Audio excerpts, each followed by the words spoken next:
बिस्मिल्लाहिर्रहमानिर्रहीम। अजीज तलबा, आज हमारे सबक का उन्वान है मकातीब गालिब। मुसन्निफ का नाम है असदुल्ला खां गालिब। सिन्फ के एतबार से ये एक ख़त है, जबकि माखज़ है खतूत गालिब मुरतबा मौलाना गुलाम रसूल महर। आज इस सबक पर हमारा पहला लेक्चर है, जिसमें हम गालिब का तारुफ करवाएंगे और पहला खत जो है वो पढ़ेंगे, जो कि अलाउद्दीन अलाई के नाम है। तो पहले तारुफ देखते हैं।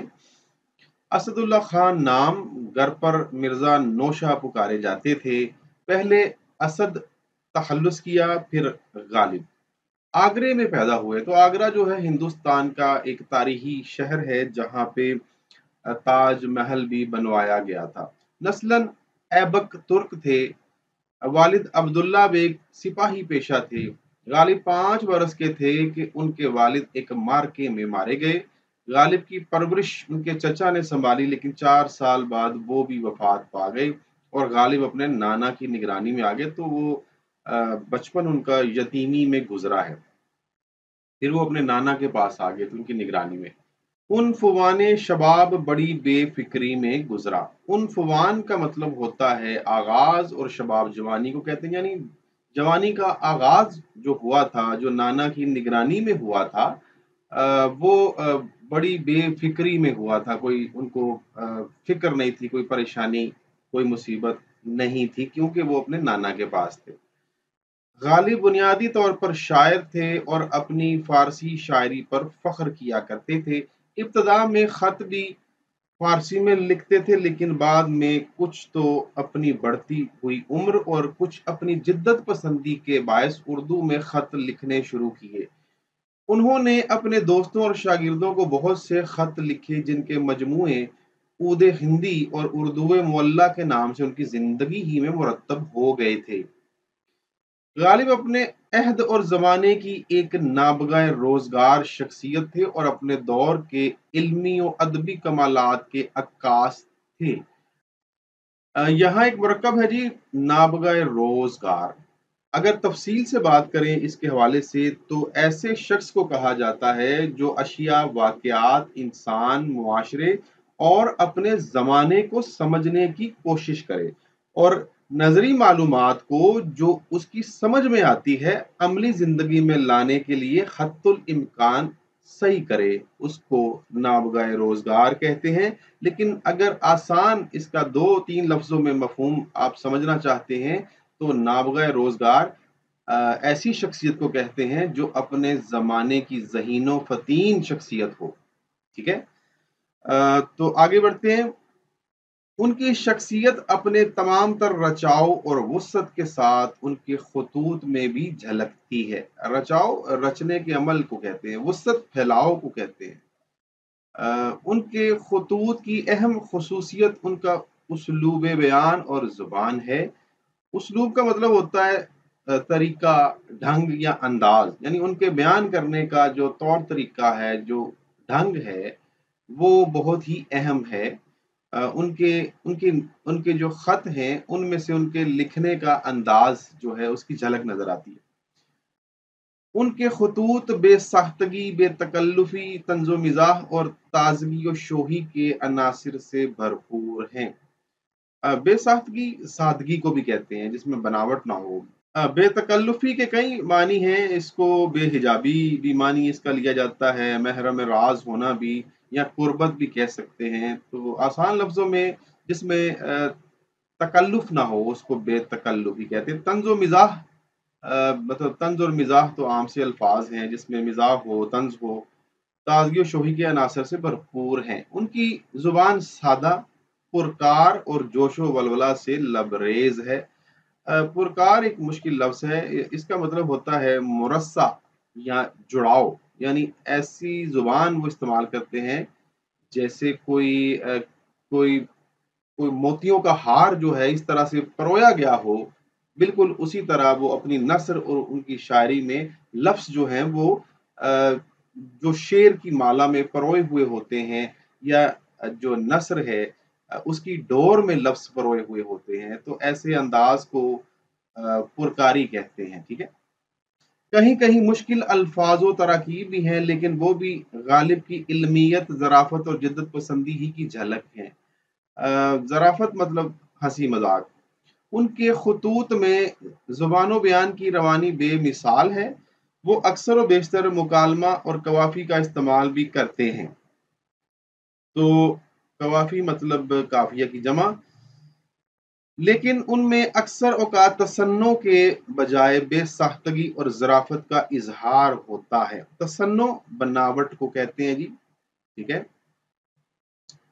बेसाख्तगी जो है बनावट के बगैर सादगी को कहते हैं। ज़राफ़त पहले बता चुका हूँ, हंसी मजाक या तंज़ो मिज़ाह को कहते हैं। यूं मालूम होता है कि कि दो बेतकल्लुफ़ दोस्त आमने सामने बैठे आपस में बातचीत कर रहे हैं, यानी दो महरम राज, दो इंतहाई करीबी दोस्त, दो बेतकल्लुफ़ दोस्त आपस में बातचीत कर रहे हैं, मुकालमा कर रहे हैं। जैसा कि वो खुद लिखते हैं कि मैंने वो अंदाज़े तहरीर ईजाद किया है कि मरासले को मुकालमा बना दिया। मरासला यानी वैसे तो इसका मतलब है भेजी हुई चीज़, लेकिन ख़त के लिए भी जो कि भेजा जाता है ये लफ्ज़ इस्तेमाल होता है। तो वो कहते हैं कि मैंने ख़त को मुकालमा बना दिया। बिल्कुल, यानी ख़त वो इस तरह लिखते हैं कि जैसे जो मकतूब अलैह है, जिसको ख़त लिखा जा रहा है, वो उनके सामने बैठा हुआ है और उनसे वो बातचीत कर रहे हैं, गुफ्तगू कर रहे हैं, मुकालमा कर रहे हैं।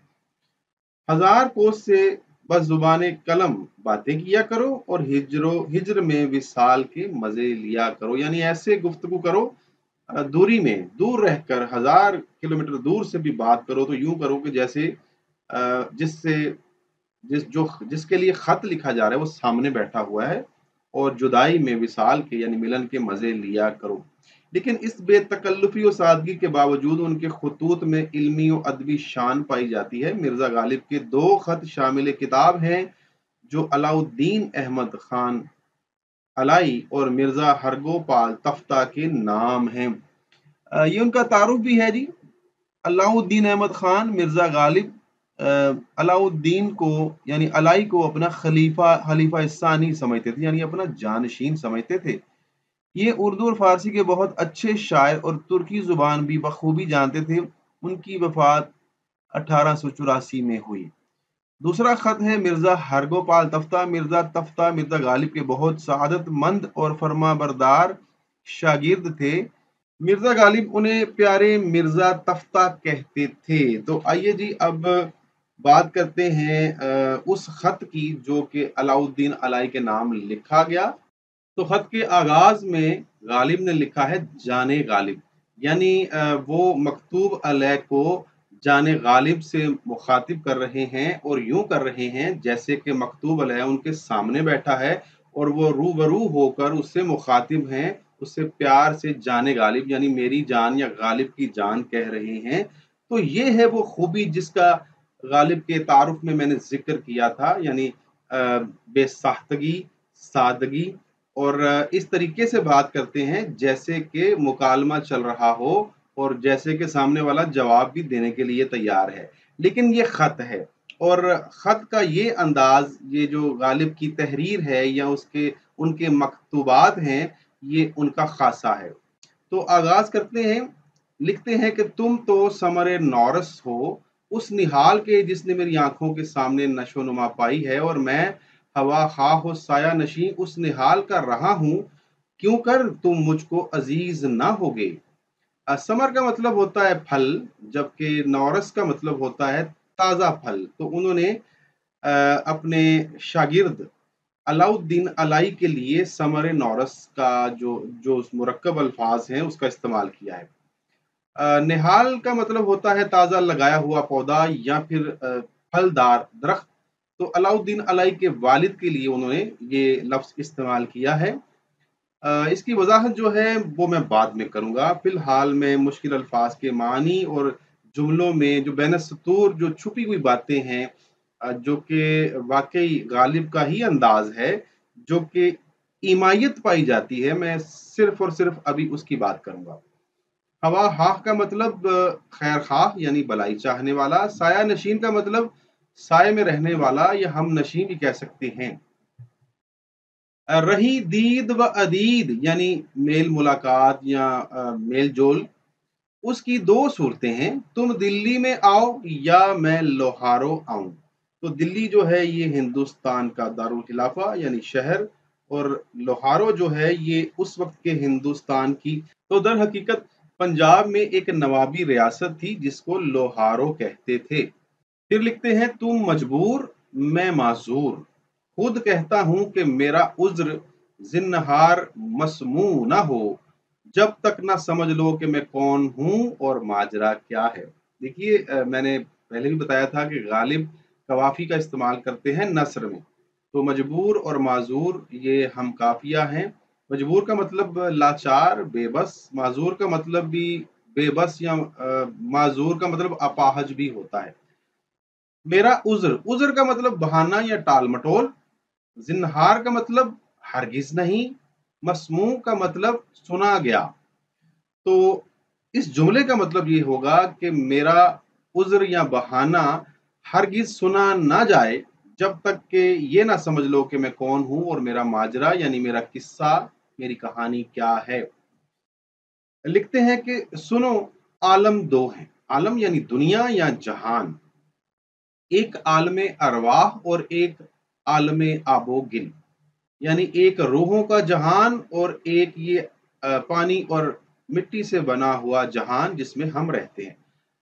हाकिम इन दोनों आलमों का वो एक है जो खुद फरमाता है, लिमनिल मुल्कल यौमा, यानी आज बादशाही किसकी है, और फिर आप जवाब देता है लिल्लाहिल लिल्लाहिल वाहिदिल कहार, यानी किसी की नहीं सिर्फ खुदाए वाहिदो कहार की।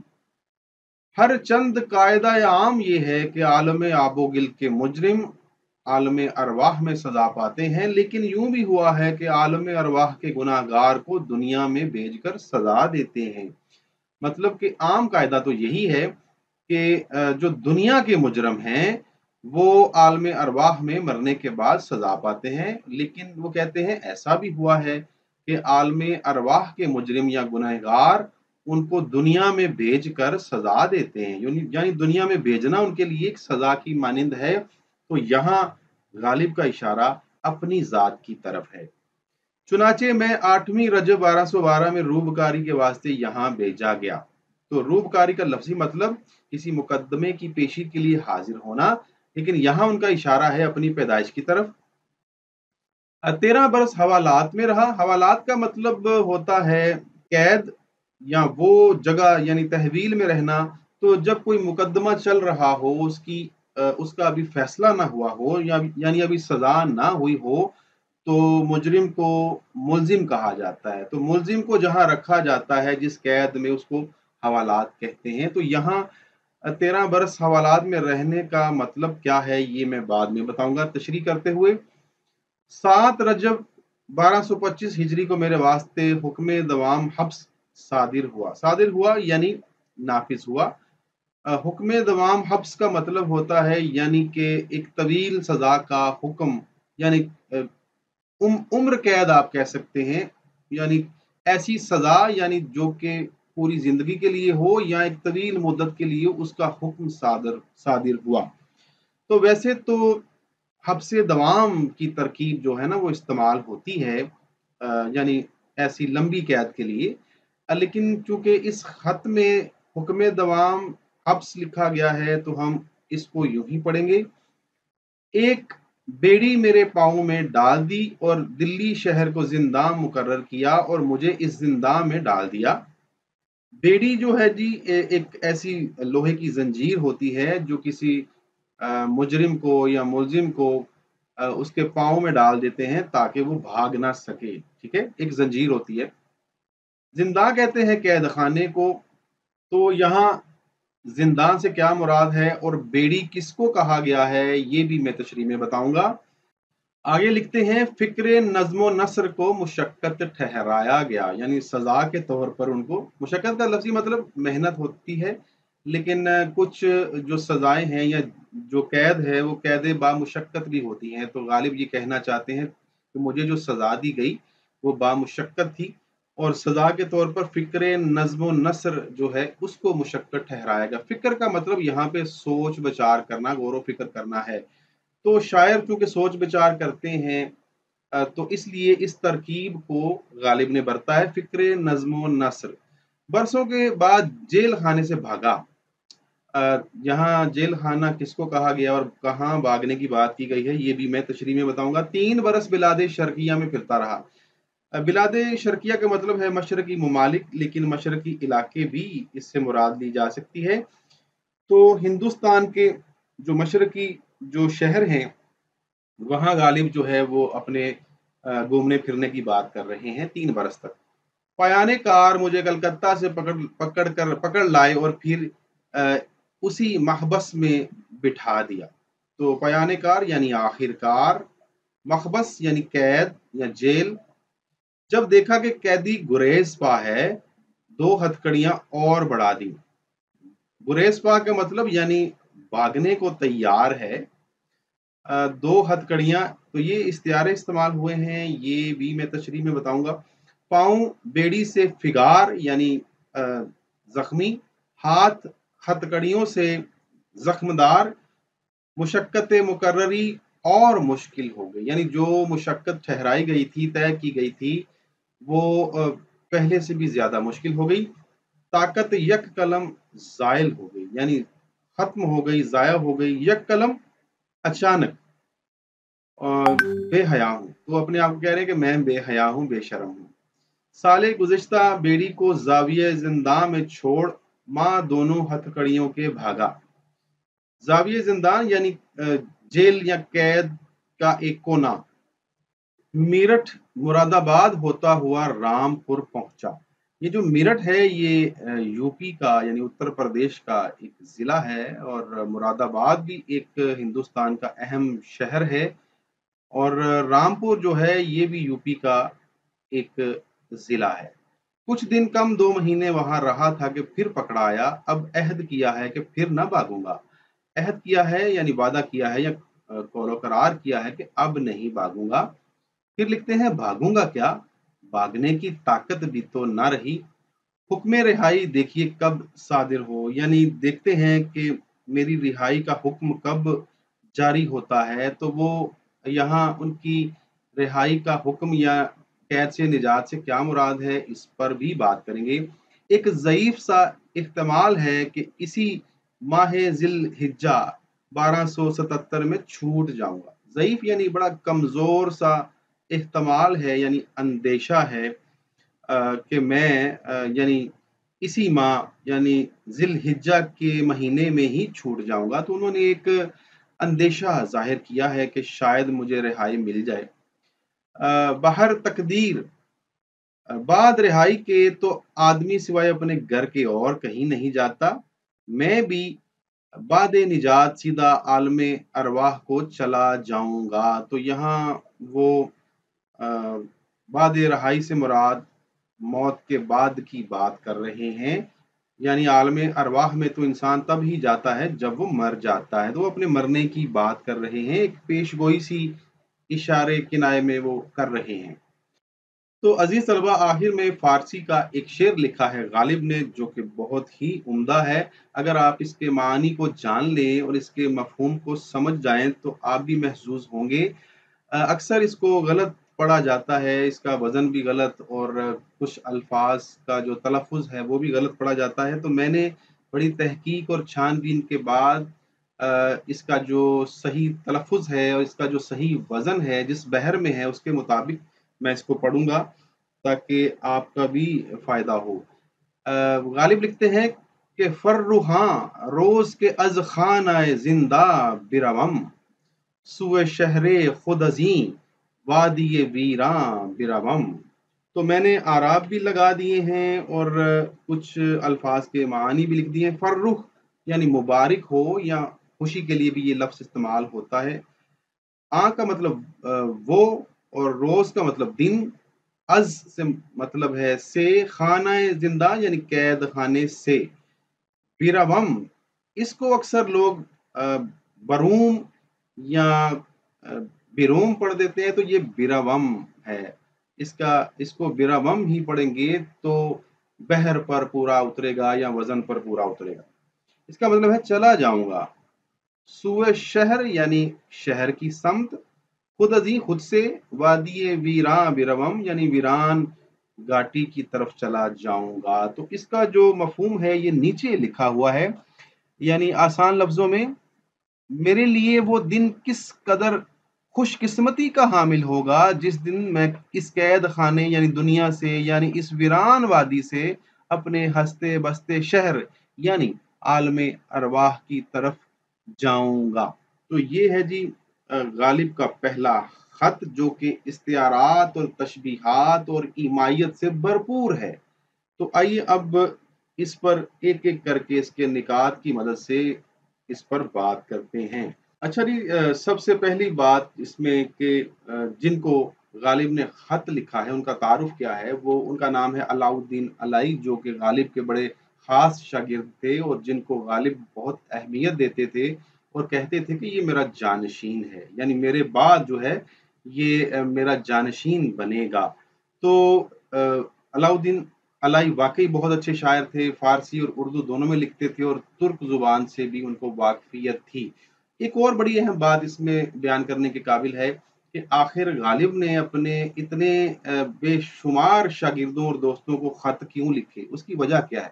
تو اس کی وجہ یہ ہے کہ ان کے زیادہ تر جو خط ہیں وہ جنگ آزادی کے بعد لکھے گئے ہیں، کیونکہ ان کے سارے دوست، ان کے سارے شاگرد جو تھے، اکثریت جو ان کے شاگردوں کی تھی وہ ہجرت کر چکے تھے، دوسرے شہروں میں دور دراز جا کر بس چکے تھے، کیونکہ انگریزوں نے مسلمانوں پر عرصہ حیات تنگ کر دیا تھا، بے شمار لوگوں کو قتل کر دیا تھا۔ باقی جو بچ گئے تھے وہ بیچارے ہجرت کر گئے تھے اور یہاں سے جان بچانے کے لیے چلے گئے تھے اور دوسرے شہروں میں جا کر آباد ہو گئے تھے۔ تو غالب نہیں گئے تھے کیونکہ غالب کے انگریزوں کے ساتھ اچھے تعلقات بھی تھے اور غالب نے جنگ آزادی میں کوئی خاص حصہ بھی نہیں لیا تھا، اس لیے انگریزوں نے ان کو کوئی تکلیف، کوئی زحمت نہیں دی اور وہ دلی میں ہی رہے، وہیں رہے جہاں وہ پہلے رہتے تھے۔ لیکن ان کے دوست احباب جا چکے تھے، محفلیں لٹ چکی تھیں، شاہی خاندان در بدر ہو چکا تھا، بادشاہ بہادر شاہ ظفر جو ہیں وہ قید میں جا چکے تھے، 27,000 مسلمانوں کا قتل عام ہوا تھا، تمام گھر جو ہیں وہ برباد ہو گئے تھے، لٹ گئے تھے۔ تو وہ جو دور تھا وہ مسلمانوں پر بڑا سخت دور تھا، تو بے شمار آپ کے جاننے والے جا چکے تھے۔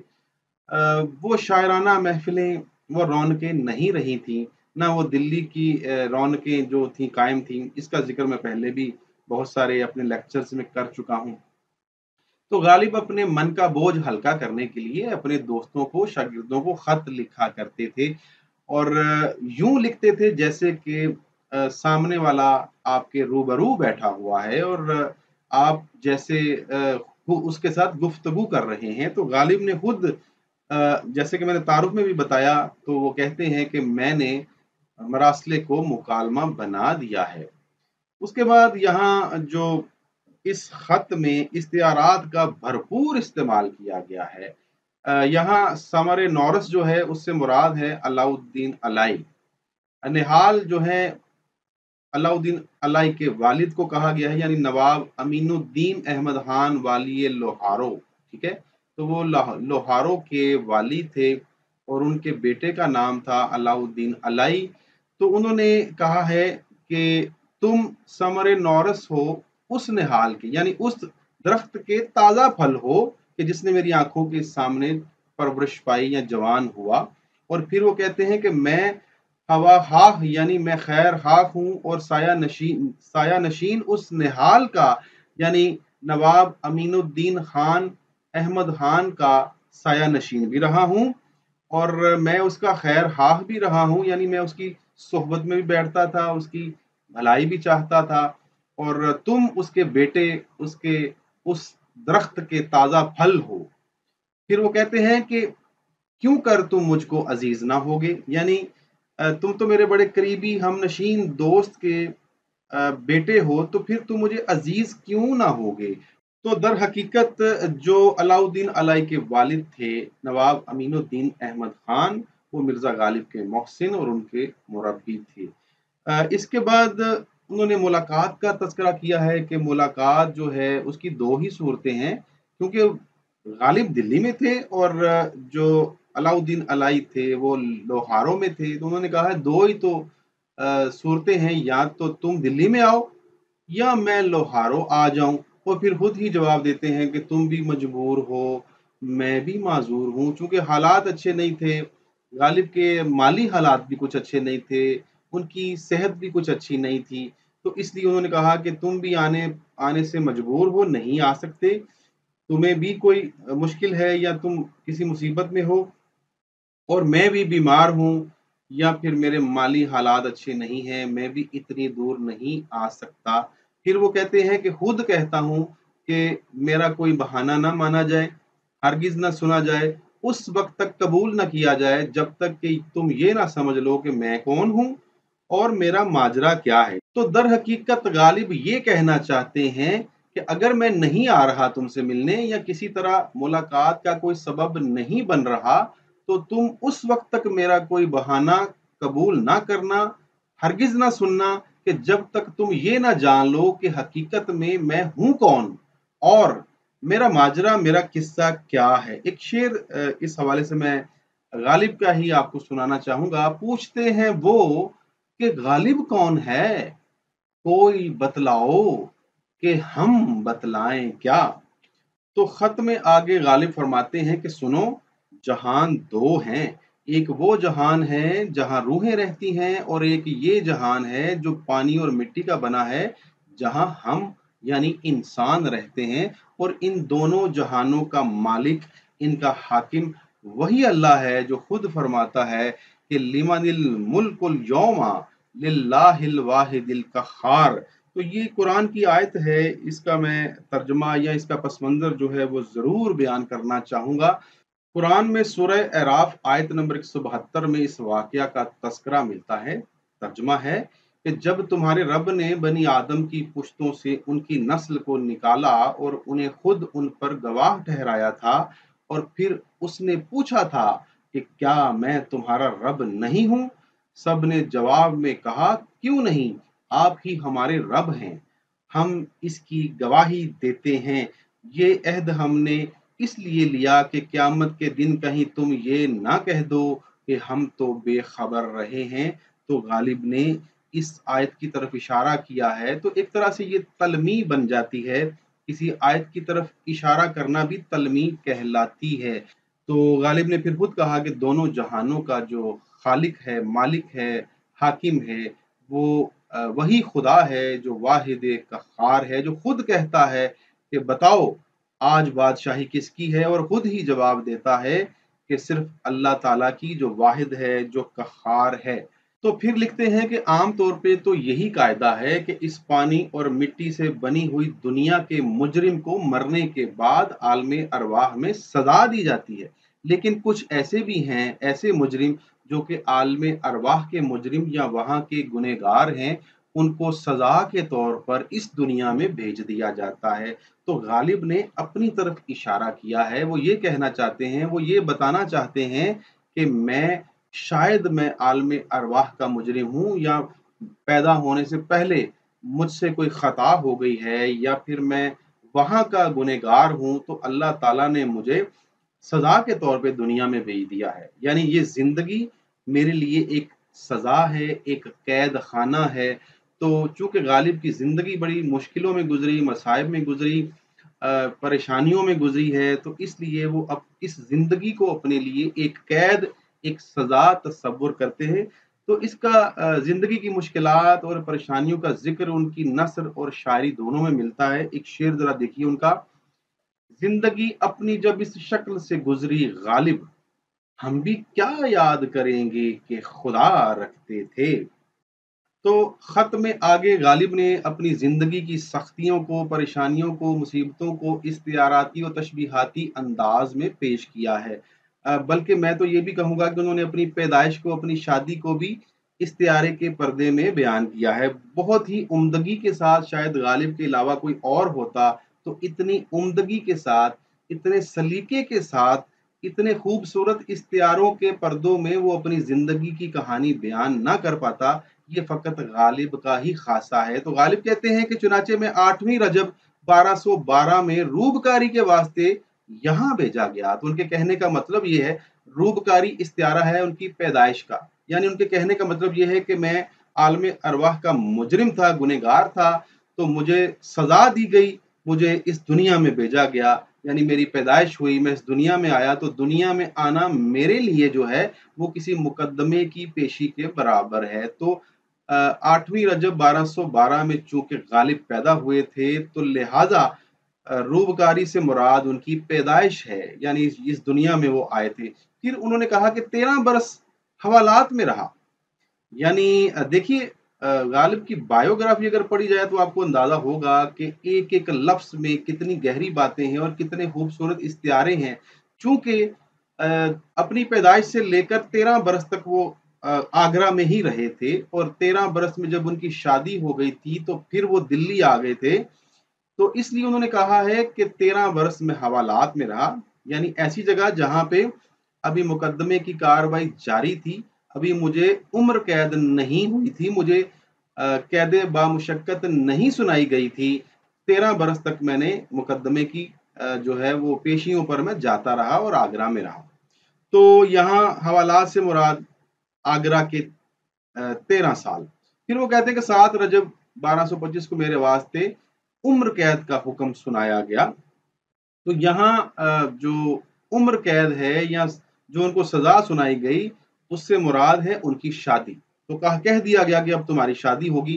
तो गालिब की बहुत कम उम्री में 13 साल की उम्र में शादी कर दी गई थी। फिर लिखते हैं एक बेड़ी मेरे पाँव में डाल दी गई, यानी एक जंजीर लोहे की मेरे पाँव में डाल दी गई। तो यहाँ एक और इस्तियारा है, यानी बेड़ी से मुराद है उनकी बीवी इमराव बेगम की बात हो रही है। तो शादी को उनकी बीवी को उन्होंने बेड़ी कहा है कि मेरे पाँव में बेड़ी बेड़ी डाल दी ताकि मैं कहीं भाग ही ना सकूं। और उसके बाद ये कह दिया कि दिल्ली शहर को जिंदा मुकर्रर कर दिया, यानी दिल्ली को उन्होंने एक जेल खाना करार दिया है कि मैं दुनिया में आया मुकदमे की पेशी के लिए, 13 साल में आगरा जैसे हवालात में रहा, फिर मुझे उम्र कैद सुना दी गई, यानी मेरी शादी का ऐलान कर दिया गया। फिर मुझे 13 साल की उम्र में एक बेड़ी मेरे पाँव में डाल दी गई सजा सुनाने के बाद, यानी मेरी शादी कर दी गई, मेरी एक बेगम जो है वो मेरे साथ हो गई, और फिर मुझे जेल खाने में यानी दिल्ली में डाल दिया गया। तो 13 साल की उम्र में उनकी शादी हुई थी और वो फिर दिल्ली में ही आकर आबाद हो गए थे। तो इतने खूबसूरत इश्तिहारों में उन्होंने अपनी जिंदगी की कहानी को बयान किया है। तो जिंदान से मुराद दिल्ली शहर। फिर वो कह रहे हैं कि मुझे उम्र कैद जो हुई थी वो कैद बामुशक्कत थी, और मुशक्कत उन्होंने किसको कहा है? उन्होंने फिक्र नज्म व नस्र को मुशक्कत कहा है, यानी कि मुझे मुशक्कत दी गई, मुझसे मेहनत करवाई गई और मुझसे शायरी करवाई गई, मुझसे नस्र लिखवाई गई। तो शायरी को, फिक्र को या सोच विचार को, लिखने को, तहरीर करने को वो अपने लिए एक मुशक्कत, एक मेहनत, ऐसी मुशक्कत जो सजा के तौर पे जो करनी पड़ती है, उसको करार दिया गया है। फिर वो कहते हैं कि बरसों के बाद जेल खाने से भागा, यानी दिल्ली शहर से वो भाग कर कुछ अरसा के लिए हिंदुस्तान के जो मशरकी इलाके हैं या शहर हैं वहां चले गए थे। तो इसलिए उन्होंने कहा है कि 3 बरस तक बिलादे शर्किया में फिरता रहा, यानी जेल से भागा, जेल तोड़ के दिल्ली शहर से भागा और फिर मशरकी इलाकों में चला गया, और फिर पयाने कार यानी आखिरकार मुझको वहां से पकड़ कर, क्योंकि मैं मुजरिम था, गुनहगार था, मुझे उम्र कैद हो चुकी थी, बामुशक्कत उम्र कैद, तो लेकिन मैं जेल खाने को तोड़कर यानी दिल्ली से निकलकर मशरकी इलाकों में चला गया, लेकिन आखिरकार पकड़ा गया और फिर मुझको उसी मखबस में यानी उसी शहर दिल्ली में ला बिठाया गया। फिर कहते हैं कि जब देखा गया कि कैदी गुरेज पा है, यानी मैं फिर भागना चाह रहा था दिल्ली से, तो जब देखा गया कि ये फिर भागना चाहता है, भागने को तैयार है, तो 2 हथकड़ियां और बढ़ा दी। अब हथकड़ियां भी इस्तिआरा है। तो ये किस चीज का इस्तिआरा है जी? जरा नीचे देखिए, यहाँ लिखा है बाकर अली खान और हसन अली खान फरजंदे आरिफ। तो दर हकीकत गालिब के 7 बच्चे पैदा हुए, जो उनकी अपनी औलाद थी वो 7 बच्चे थे, लेकिन कोई भी बच्चा ऐसा नहीं था जो चंद माह जिंदा रहा। बहुत जल्द उनके बच्चों का इंतकाल हो जाता था, चंद महीनों बाद ही वो गुजर जाते थे, मर जाते थे। تو غالب جو تھے وہ بے اولاد ہی رہے، بچے تو ہوئے لیکن مر گئے۔ تو آخر کار انہوں نے اپنی بیگم جو ہے امراؤ بیگم، ان کے بھانجے زین العابدین عارف کو منہ بولا بیٹا بنا لیا، لیکن افسوس کہ وہ بھی 35 سال کی عمر میں ان کا بھی انتقال ہو گیا، لیکن ان کے انتقال سے پہلے ان کی وہ صاحب اولاد ہو چکے تھے۔ تو غالب کے منہ بولے بیٹے زین العابدین کے 2 بچے تھے، تو جو کہ غالب کو بہت پیارے تھے۔ تو غالب نے کہا کہ باقر علی خان اور حسن علی خان یہ میرے لیے 2 ہتھکڑیوں کے برابر تھے۔ تو جس طرح ایک مجرم کو ہاتھوں میں ہتھکڑیاں پہنا دی جاتی ہیں تاکہ وہ کوئی حرکت نہ کر سکے، ہل نہ سکے، کہیں جا نہ سکے، کوئی ہاتھوں سے کر نہ سکے، یا پھر مار نہ سکے، یا پھر مار کے بھاگ نہ سکے، تو بالکل اسی طرح بیگم کو انہوں نے بیڑی قرار دیا، اور اپنے منہ بولے بیٹے کے 2 بچوں کو انہوں نے ہتھکڑیاں قرار دیا تاکہ وہ بھاگ نہ سکے۔ پھر کہتے ہیں پاؤں بیڑی سے فگار یعنی زخمی، اور ہاتھ ہتھکڑیوں سے زخمدار، مشقت مقرری اور مشکل ہوگی، یعنی جو مشقت میرے لیے مشقت ٹھہرائی گئی تھی، مقرر کی گئی تھی، طے کی گئی تھی، فکر نظم و نثر، تو وہ ان بیڑیوں اور ہتھکڑیوں کے ہوتے ہوئے اور مشکل ہو گئی۔ ظاہر سی بات ہے جب آپ پر ذمہ داریاں ہوں، آپ کی بیوی ہو، آپ کے بچے ہوں، چاہے وہ آپ کے سگے نہ بھی ہوں، لیکن آپ کی ذمہ داری تو ہیں جن کی آپ پرورش کر رہے ہیں، تو پھر آپ کے لیے اپنا ذوق و شوق پورا کرنا مشکل ہو جاتا ہے، شاعری کرنا، لکھنا، یا پھر کچھ تحریر کرنا۔